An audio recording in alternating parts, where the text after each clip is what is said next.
My eyes opened under gold lights, with Marcus Vale standing on the stage and Claire Whitmore holding his arm.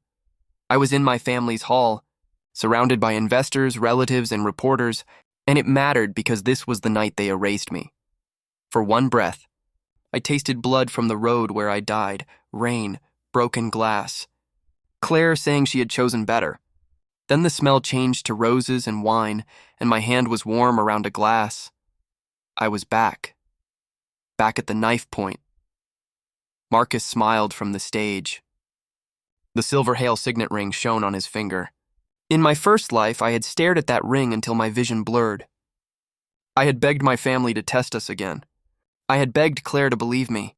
I had begged until this room learned how pride sounded when it broke. Not this time. "Brother," Marcus called, "come stand with me. Tonight is about family."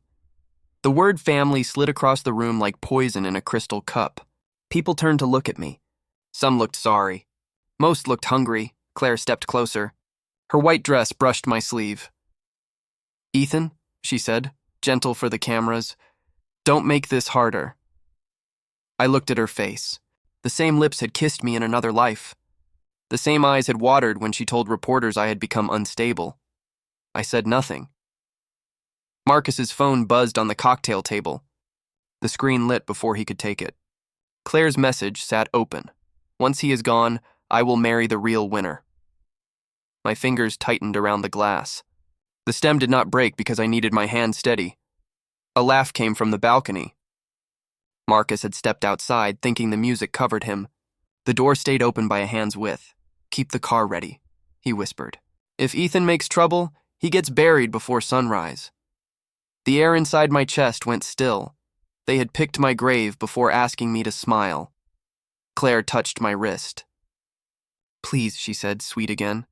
"Just sign. You can still live quietly." I looked at her hand until she pulled it back. "I heard enough," I said. The nearest table went quiet. I walked toward the stage. Each step felt like crossing a bridge that burned behind me. Marcus returned from the balcony and his smile sharpened. He thought I was walking to surrender. He thought the old Ethan had come back. He did not know the old Ethan had died. On the podium lay the air transfer papers. In my first life, Marcus had pushed them toward me after the fake blood test. Tonight I picked up the pen before he could speak. "Good," Marcus said loudly. "Let everyone see you choose peace." I signed one line. Not the surrender, not the release, only the line that confirmed I, Ethan Hale, refused to give up my legal name or blood claim. Marcus's smile broke for half a second. A small sound moved through the hall. A reporter lifted a camera. Claire's face lost color, but she still tried to smile. I took out my phone. Marcus leaned closer. "What are you doing?" "Choosing peace," I said. The hall froze. I called Serena Voss. Her name changed the air. Even people who hated her feared her money. Marcus, with my ring on his hand, knew the Voss family did not enter a room without owning part of it. The call connected. "Serena," I said, my voice calm enough to scare myself. "Your marriage offer." "I accept," Claire gasped beside me. Marcus grabbed the podium edge. I ended the call before anyone could ask me to explain. I had wasted one life explaining. I stepped away from the papers. Before I could leave the stage, Marcus lifted the silver ring and said, "Then let us prove tonight which one of us has Hale blood." Serena Voss stepped into the Hale banquet hall while Marcus Vale still held the silver ring in the air. I stood on the stage beside Claire Whitmore, and every camera mattered because Marcus wanted my blood as proof. The room changed before Serena spoke. Whispers died. Glasses stopped halfway to mouths. I knew that silence. It was the sound money made when it entered. Serena wore black, plain and sharp, like war. Her eyes found mine. She did not smile. I respected that more than comfort. Fake warmth had cost me one life. Marcus recovered first. A liar who survived rich rooms learned how to bow without lowering his head.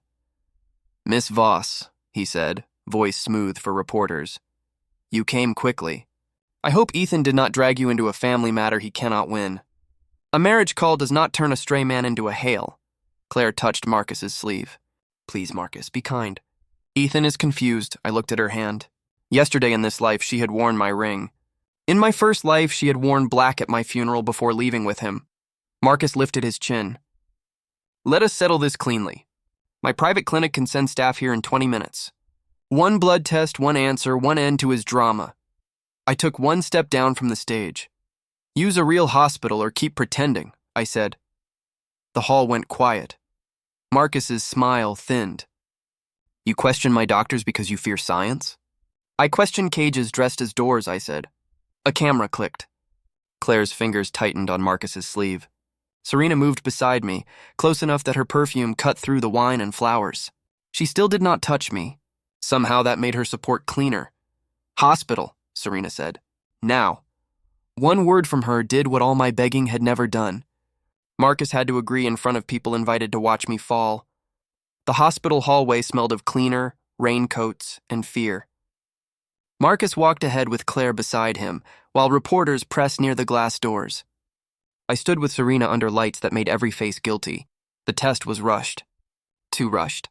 A nurse took my blood, then his. I watched the tubes leave, and remembered another tray, another room, another lie handed to me like law.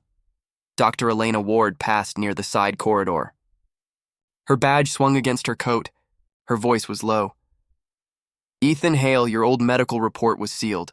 My pulse hit once, hard. By who? I asked. Someone powerful enough to make people forget paper exists, she whispered. Do not trust tonight's result. Before I could answer, Marcus called from the waiting area.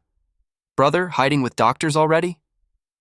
Come face the truth, unless your new wife is teaching you how to buy one. Serena's jaw moved slightly. Mine stayed still. The doors opened. The report came out. Marcus smiled before he read it. That told me everything. The page declared him the Hale heir and me unrelated. Reporters surged forward. Claire covered her mouth, but her eyes stayed dry. Phones rose like knives. Marcus stepped close enough for the front row. You are a beggar wearing a rich man's name, he said. Names survive longer than lies, I answered. The hospital hallway went silent. By midnight, my face was online beside words like fraud, gold digger, fake son. Serena stood beside me at the parking exit, calm as stone, while the city judged me through screens. Dr. Ward slipped a sealed envelope into my coat and whispered, This is the report they killed once to hide. My hand rested on the boardroom door while Serena Voss stood beside me in silence. Inside Hale Dominion, Victor Hale had gathered my family, the board, and cameras to cut me from my own blood. I heard Diane Hale crying before I entered. Not broken crying, clean crying. The kind that waited for makeup and lenses to face the right way. Serena looked at me. You do not have to walk in alone. I already did once, I said. The door opened. Every face turned. Victor sat at the head of the long table with a black folder before him. Marcus Vale stood near his right hand, the silver ring bright on his finger. Claire Whitmore stood close enough for the cameras to understand. Oliver leaned against the wall, smiling like my ruin had fed him. Victor did not rise. Ethan, you forced this meeting by dragging our name through scandal. Tonight, this family and this board will protect Hale Dominion from your greed. I looked at the empty chair left for me. It sat far from the table, near the wall, like a punishment seat. Diane pressed a handkerchief to her eyes. I raised you. I loved you. How could you hurt us like this? Her voice shook. A camera light blinked red. My stomach tightened, but my face stayed still. In my first life, that red light had made me explain until my throat burned. Tonight, I kept my breath slow. Oliver laughed. He married Serena Voss overnight. What else do you call it except selling himself? You are a snake, Ethan. At least Marcus respects this family. The room waited for me to break. You chose your story, I said. Keep it. The boardroom went quiet. Marcus stepped forward with the hospital report in his hand. I wish my brother had chosen peace, but truth is not cruel just because it hurts him. This result proves I carry Hale blood. Ethan does not. I asked the board to remove his inheritance claims before his lies damage workers, investors, and our parents any further. He sounded noble. That was his gift. He could poison a cup and bless it before handing it over. Claire lowered her eyes. I wanted to believe Ethan. I truly did. Her new diamond caught the light on Marcus's side of the table. My old promise had not even grown cold before she replaced it. Grant Ashford leaned near my left shoulder. We can challenge the test today. If I release the first file, the lab will panic. I looked through the glass wall at the staff outside. Some held phones. Some avoided my eyes. The lie had already dressed me as the villain, and truth would not enter clean. Grant's voice dropped. But exposing the test now may expose the hospital source. Dr. Ward's department treats patients who cannot pay. Marcus will burn it to save himself. My fingers closed around the sealed medical report. Revenge had a taste, sharp, warm, almost sweet. I wanted to place it on the table and watch Marcus choke on his smile. Then I remembered a child in the hospital hallway, asleep on a plastic chair beside an oxygen tank. Innocent people always paid first when rich men fought dirty. Nora Pierce entered with a tablet against her chest. She did not. My suitcase stood open inside Serena Voss's penthouse while she watched from the glass wall. I had lost my home, my name, and my bank access. And this cold room mattered because it was the only place Marcus had not reached. The city spread below like a field of knives. Everything shone, but nothing welcomed me. Serena's penthouse had white floors, dark windows, and no family photos. It looked built by someone who knew softness could be used against her. Serena placed a black key card on the table. Your room is down the hall. This marriage protects both of us. Do not mistake it for comfort. I do not need comfort, I said. I need space to breathe. The air between us settled without pity. That was the first gift she gave me. No soft lie. No false hug. No question that made me bleed. My phone buzzed. Bank notice. Account frozen. Another message followed. Lease terminated. Then news alerts stacked over me. Fake Hale son marries billionaire overnight.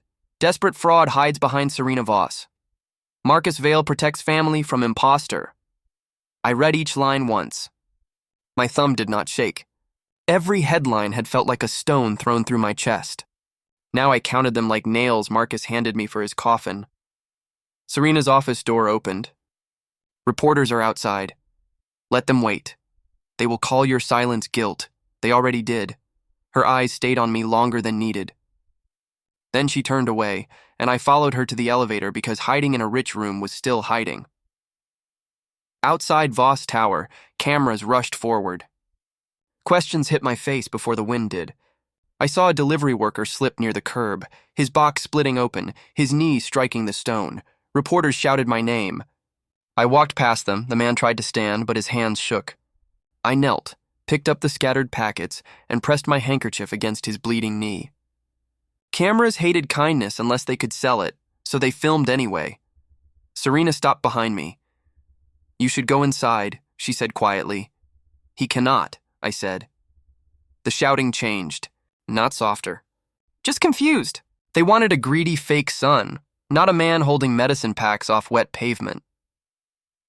Back upstairs, Claire Whitmore waited outside Serena's office in a pale coat and a face made for sympathy.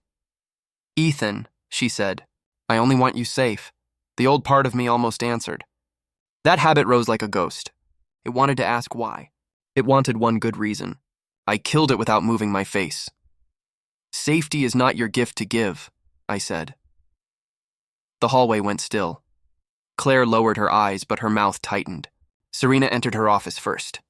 I stayed near the open door because Claire's phone lit in her hand, and Marcus's name filled the screen. She turned slightly away, but the speaker was on. He is too proud to know he is already finished, Claire said. Yes, Marcus. Serena will tire of him once the board removes everything. My chest did not crack. It sealed. Claire turned back and found me watching. For one breath, all her sweetness fell off. I walked into Serena's office and closed the door halfway. Grant Ashford waited on the conference screen. Nora Pierce stood beside Serena with a tablet. Proof had replaced comfort, and I trusted Proof more. Grant spoke first. We can expose the hospital test now. I can force questions by morning. And Dr. Ward? I asked. Nora's fingers paused over the tablet. Marcus will blame the hospital. Her department could lose funding. Poor patients will be pushed out first. The sealed medical report felt heavy inside my coat. I wanted to throw it into the world and watch Marcus burn under the same lights he used on me. But innocent people would smell the smoke first. No, I said. Trace the bribe money. Save every boardroom video where they laughed. Serena's gaze changed. Small but real. You are letting them win. The wrong battle, I said. Nora's tablet chimed. She turned it toward me. One frozen video frame showed Marcus in the boardroom corner, handing Victor a second sealed report, CHPTOM. My fingers pressed the frozen boardroom image flat on Victor Hale's private desk. I stood in his office above Hale Dominion, with Marcus Vale's shadow outside, and this mattered because my father had touched the second report. Victor did not look at the image at first. He looked at me like dirt tracked across his floor. The office smelled of leather and cold air. The city windows reflected us, but only one man looked afraid. I saw it. His mouth tightened. His eyes moved to the corner of the image where Marcus handed him the sealed report. Then the chairman mask returned. You forced your way here to show me a blurry picture? Victor asked. You are turning shame into theater because Serena Voss gave you a stage. This is why you were never fit for the Hale name. I placed my palm on the desk once. Not hard. Just enough to stop his words from floating. I came to see your face, I said. Now I have. The office went still. Victor's hand moved toward the security button. He wanted guards. He wanted noise. Men like him hated quiet because quiet let truth breathe. You are nothing without my name, he said. Marcus understands duty. You understand hunger. Then watch me stand without it, I said. The room went silent, and his hand froze above the security button. For a moment, I remembered being small in this building, waiting outside another door with a school medal in my hand. Victor had walked past me to shake another man's hand. I kept the medal in my pocket until the ribbon bent. Some sons learned early that love could be scheduled and canceled. I picked up the image and left before he could recover. The elevator doors closed, and my phone vibrated before I reached the lobby. Grant Ashford had sent an encrypted file. Nora Pierce had marked it urgent. I opened it in the parking garage, where white lights hummed and my breath sounded too loud. The first page was a board record. The second was a private bloodline confirmation. My name sat there. Real Hale heir. Verified. Hidden. My thumb stopped moving. Victor had known, not guessed. Not doubted, known. The next file showed the reason. Hale Dominion's biggest merger had needed Marcus as the legal son tied to an old partner's shares. Without that lie, the illegal transfer would crack open and swallow the company. My father had not lost me by mistake. He had traded me like an asset. Then I saw the line that turned the knife. Twist number 2.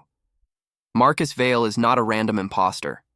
He is the secret son of Victor's dead business partner, and Victor used him to cover an old crime that could destroy Hale Dominion. A laugh left my throat without humor. Claire had sold me for status. Marcus had stolen me for power. But Victor had priced me first. Footsteps crossed the concrete. Serena Voss stopped beside me, her black coat sharp against the lights. You read it, she said. I closed the file. Enough. I can crush Hale Dominion before sunrise. Legal freeze, investor pullout, media leak. Victor will lose control before breakfast. The offer was clean. A blade without fingerprints. I looked past her at workers leaving late, badges hanging from tired necks. They did not betray me, I said. I will not burn them to warm my pain. Serena said nothing. Her eyes softened, then guarded themselves again. My phone rang at midnight, and Grant said, The illegal share transfer is tied to Serena's company, too.